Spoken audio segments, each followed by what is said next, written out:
नवसाला पावणारा आरवलीचा वेतोबा याच्या आज वाढदिवस आहे आणि आता या वाढदिवसाला मोठ्या प्रमाणात गर्दी, हजारो भाविक हे इथे आलेले आहेत। मोठ्या प्रमाणात बघितले तर भाविकांची जी गर्दी आहे ती मोठ्या प्रमाणात आहेत। वेतोबा चरणी अनेक भाविक हे लीन होताना दिसत आहेत।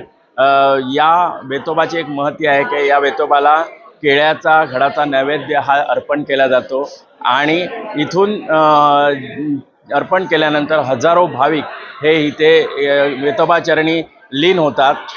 एकंदर पाहिलं तर हा जो वेतोबा आहे नवसाला पावणारा वेतोबा आहे आणि आज वेतोबाचा वाढदिवस आहे, त्यामुळे वेतोबाच्या वाढदिवसाला हजारो भाविक हे इथे आलेले आहेत।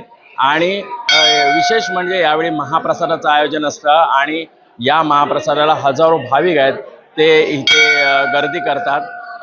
त्यामुळे नवसाला पावणाऱ्या वेतोबा चरणी महाराष्ट्र, गोवा, कर्नाटकातून हजारो भाविक हे इथे लीन होताना दिसतात। सुरेश टोलगेकर, जय महाराष्ट्र, आरवली, सिंधुदुर्ग।